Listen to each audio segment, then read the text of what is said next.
प्रवासी मजदूर। क्योंकि जब ये बजट पारित हो रहा था तो हमने और सबने बड़ी करीब से देखा, सत्ता ने खूबियों को देखा, विपक्ष ने खामियों को देखा, लेकिन सऊदी अरब, ट्यूनीशिया, मलेशिया और साउथ अफ्रीका से कोई देख रहे थे तो प्रवासी मजदूर थे अध्यक्ष महोदय। लेकिन क्या कहा, एक वाक्य में बजट समाप्त हो गया अध्यक्ष महोदय, प्रवासी मजदूर। प्रवासी मजदूरों की पीड़ा मैं बार बार कहता हूं, दो पीड़ा असहनीय है, एक प्रसव की पीड़ा जो मेरी मां ने मुझे जन्म देने के वक्त सहा है, और एक प्रवास की पीड़ा। लेकिन आज प्रवासी मजदूरों के लिए क्या अध्यक्ष महोदय, एक लाइन में खत्म हो गया। प्रवासी मजदूरों का निबंधन ऑनलाइन किया जा रहा है। अब तक 1,91,000 मजदूरों का निबंधन किया गया है।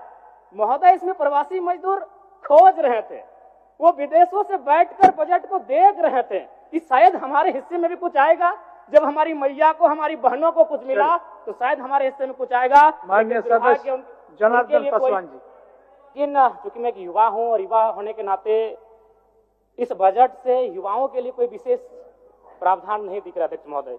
मृणाल जी की एक कविता मुझे याद आई है कि कॉलेज के दिन याद करूं तो लगता था कि थे सुल्तान, चौक चौराहे राजपाट थे और दरबार था चाय दुकान, हल कश्मीर का मुद्दा करते मुंह में दबा लेते जब पान, मन में लोहा तन इस्पाती चलते थे हम सीना तान, धीरे धीरे गल गया लोहा, धीरे धीरे गल गया लोहा, तेवर का तलवार गया, एक नौकरी, हाँ एक नौकरी के चक्कर में देखो सिकंदर हार गया, एक नौकरी के चक्कर में देखो सिकंदर हार गया। जी हाँ अध्यक्ष महोदय, इस बजट से इस राज्य के युवा, सिकंदर रूपी युवा, जिन्होंने एक 10 बाय 10 के कमरे के ताप में रहकर 10 साल का जीवन बिताया है एक परीक्षा की तैयारी में, आज इस बजट से वे हार गए अध्यक्ष महोदय। नई इस बजट में युवाओं के रोजगार संबंधित विशेष कोई प्रावधान नहीं अध्यक्ष महोदय। पहली बार माननीय हेमंत सोरेन जी की सरकार ने 2020-21 में बेरोजगार युवाओं को, स्नातक को 5,000 रुपए प्रति माह और स्नातक उत्तर को 7,000 रुपए प्रति माह देने की बात कही थी।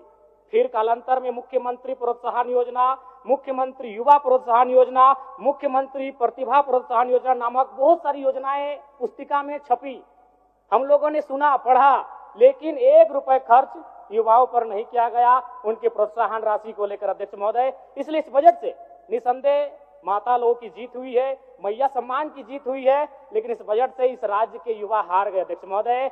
एक सटीक नियोजन नीति नहीं होने के कारण, एक सशक्त नियोजन नीति नहीं होने के कारण कहीं ना कहीं आज इस राज्य के युवा इस बजट से हारा हुआ महसूस कर रहे अध्यक्ष महोदय। तो मैं युवाओं को इस बजट में किसानों को लेकर mini tractor, power tiller, pump set, ripper आदि वितरण करने की बात कही गई है। अध्यक्ष महोदय, मैं चाहूंगा किसानों को आपको उपकरण देने की आवश्यकता नहीं है। किसानों को अगर हम जल दे पाते हैं, अगर पानी की सुविधा दे पाते हैं, तो हमें लगता है किसान सशक्त हो जाएंगे अध्यक्ष महोदय।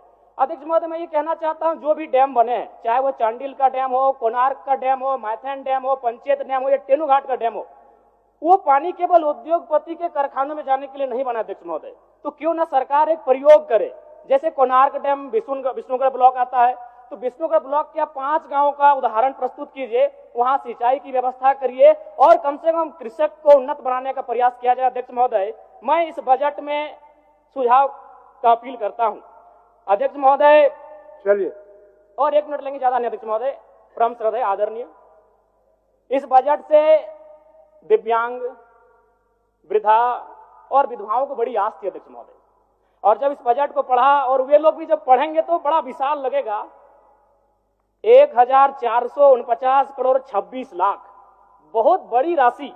लेकिन चूंकि यहीं फिर सरकार कहती है 12 लाख लाभुक हैं, तो अगर उस राशि से अगर 12 लाख को भाग देते हैं, चूंकि मैथमेटिक्स का होना बहुत जरूरी है, तो रिजल्ट आता है 1,44,926। उसको फिर अगर 12 से भाग देते हैं अध्यक्ष महोदय, तो रिजल्ट आता है 1,006। यानी महीना में आप कितना दे रहे हैं, वही 1,006।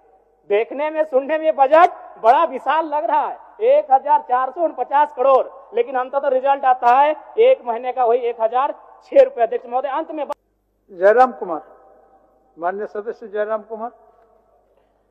धन्यवाद अध्यक्ष महोदय। सर समय का ध्यान रखिए। माननीय वित्त मंत्री महोदय ने कल बजट को पारित करने से पूर्व इस राज्य के तमाम बलिदान पुरुषों को याद किया, और चूंकि मैं उन्हें सुझाव नहीं अनुरोध करूंगा, चूंकि मेरी आयु से 1.5 गुना उम्र का उनका राजनीतिक जीवन रहा है। मेरी आयु 30 साल है, उनका राजनीतिक जीवन 45 साल का है। महोदय, निर्मल महतो, अगर देश में भगत सिंह का नाम आता है तो झारखंड में निर्मल महतो का नाम आता है। बजट में उनको आभार जताना छूट गया। मैं आपसे अनुरोध करूंगा, जब अगला बजट पारित हो तो निर्मल महतो का सम्मान, उनके बलिदान का सम्मान रखा जाए। धन्यवाद अध्यक्ष महोदय। माननीय वित्त मंत्री जी के द्वारा प्रस्तुत बजट पर अपने विचार रखने आया हूं। वित्तीय वर्ष 2025-26 के लिए 1,45,000 करोड़ रुपए का बजट आया है। आंकड़े सुनने में बहुत अच्छे और बेहतरीन है, लेकिन जब इस पर कार्य धरातल होगा अध्यक्ष महोदय तो बहुत बड़ी उपलब्धि होगी।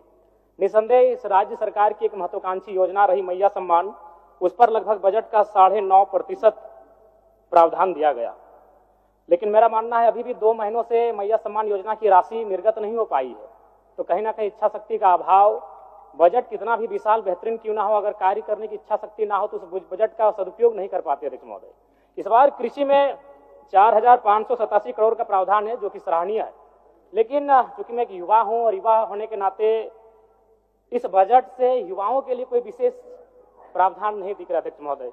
मृणाल जी की एक कविता मुझे याद आई है कि कॉलेज के दिन याद करूं तो लगता था कि थे सुल्तान, चौक चौराहे राजपाट थे और दरबार था चाय दुकान, हल कश्मीर का मुद्दा करते मुंह में दबा लेते जब पान, मन में लोहा तन इस्पाती चलते थे हम सीना तान, धीरे धीरे गल गया लोहा, धीरे धीरे गल गया लोहा, तेवर का तलवार गया, एक नौकरी, हाँ एक नौकरी के चक्कर में देखो सिकंदर हार गया, एक नौकरी के चक्कर में देखो सिकंदर हार गया। जी हाँ अध्यक्ष महोदय, इस बजट से इस राज्य के युवा, सिकंदर रूपी युवा, जिन्होंने एक 10 बाय 10 के कमरे के ताप में रहकर 10 साल का जीवन बिताया है एक परीक्षा की तैयारी में,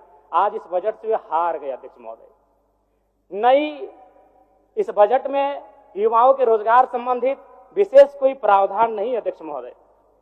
पहली बार माननीय हेमंत सोरेन जी की सरकार ने 2020-21 में बेरोजगार युवाओं को, स्नातक को 5,000 रुपए प्रति माह और स्नातक उत्तर को 7,000 रुपए प्रति माह देने की बात कही थी। फिर कालांतर में मुख्यमंत्री प्रोत्साहन योजना, मुख्यमंत्री युवा प्रोत्साहन योजना, मुख्यमंत्री प्रतिभा प्रोत्साहन योजना नामक बहुत सारी योजनाएं पुस्तिका में छपी। हम लोगों ने सुना, पढ़ा, लेकिन 1 रुपए खर्च युवाओं पर नहीं किया गया उनके प्रोत्साहन राशि को लेकर अध्यक्ष महोदय। इसलिए इस बजट से निसंदेह माता लोगों की जीत हुई है, मैया सम्मान की जीत हुई है, लेकिन इस बजट से इस राज्य के युवा हार गए अध्यक्ष महोदय। एक सटीक नियोजन नीति नहीं होने कारण, एक सशक्त नियोजन नीति नहीं होने कारण कहीं ना कहीं आज इस राज्य के युवा इस बजट से हारा हुआ महसूस कर रहे अध्यक्ष महोदय। तो मैं युवाओं को रोजगार कैसे मिले, जिस राज्य में 40% खनिज संपदा, उस राज्य के युवा अगर हताशा निराशा के दौर से गुजर रहे अध्यक्ष महोदय, तो कहीं ना कहीं इस बजट पर युवाओं के दृष्टिकोण से एक सवाल और प्रश्न चिन्ह खड़ा होता है अध्यक्ष महोदय। अध्यक्ष महोदय,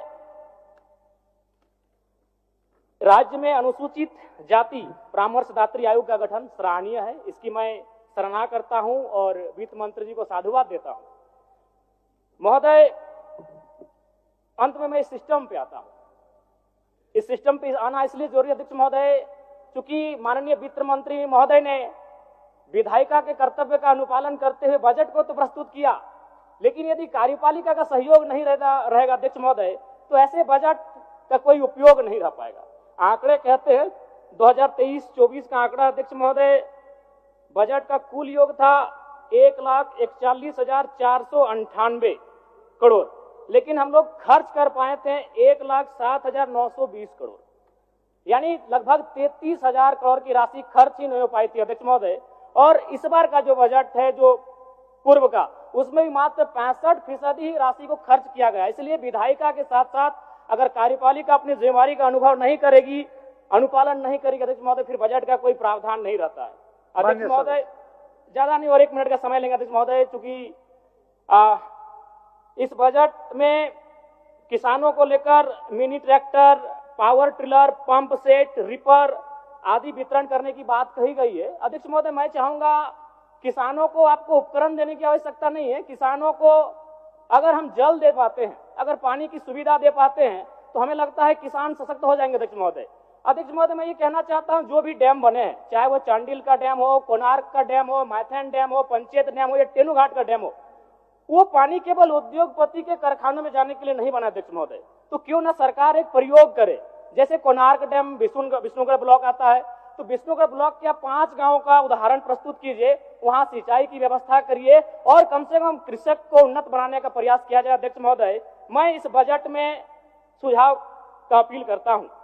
अध्यक्ष महोदय, चलिए और 1 मिनट लेंगे, ज्यादा नहीं अध्यक्ष महोदय, परम श्रद्धेय आदरणीय, इस बजट से दिव्यांग, वृद्धा और विधवाओं को बड़ी आस थी। अध्यक्ष महोदय, और जब इस बजट को पढ़ा, और वे लोग भी जब पढ़ेंगे तो बड़ा विशाल लगेगा, 1449 करोड़ 26 लाख, बहुत बड़ी राशि। लेकिन चूंकि यहीं फिर सरकार कहती है 12 लाख लाभुक हैं, तो अगर उस राशि से अगर 12 लाख को भाग देते हैं, चूंकि मैथमेटिक्स का होना बहुत जरूरी है, तो रिजल्ट आता है 1,44,926। उसको फिर अगर 12 से भाग देते हैं अध्यक्ष महोदय, तो रिजल्ट आता है 1006, यानी महीना में आप कितना दे रहे हैं, वही 1006। देखने में, सुनने में ये बजट बड़ा विशाल लग रहा है, 1449 करोड़, लेकिन अंततः तो रिजल्ट आता है एक महीने का वही 1006 रुपए। अध्यक्ष महोदय, अंत में बस प्रवासी मजदूर, क्योंकि जब ये बजट पारित हो रहा था तो हमने और सबने बड़ी करीब से देखा, सत्ता ने खूबियों को देखा, विपक्ष ने खामियों को देखा, लेकिन सऊदी अरब, ट्यूनीशिया, मलेशिया और साउथ अफ्रीका से कोई देख रहे थे तो प्रवासी मजदूर थे। अध्यक्ष महोदय, लेकिन क्या कहा, एक वाक्य में बजट समाप्त हो गया। अध्यक्ष महोदय, प्रवासी मजदूरों की पीड़ा, मैं बार बार कहता हूं, 2 पीड़ा असहनीय है, एक प्रसव की पीड़ा जो मेरी मां ने मुझे जन्म देने के वक्त सहा है, और एक प्रवास की पीड़ा। लेकिन आज प्रवासी मजदूरों के लिए क्या अध्यक्ष महोदय, एक लाइन में खत्म हो गया, प्रवासी मजदूरों का निबंधन ऑनलाइन किया जा रहा है। अब तक 1,91,000 मजदूरों का निबंधन किया गया है। महोदय, इसमें प्रवासी मजदूर खोज रहे थे, वो विदेशों से बैठकर बजट को देख रहे थे कि शायद हमारे हिस्से में भी कुछ आएगा। जब हमारी मैया को, हमारी बहनों को कुछ मिला, तो शायद हमारे हिस्से में कुछ आएगा। माननीय सदस्य जनार्दन पासवान जी, जनार्दन पासवान जी।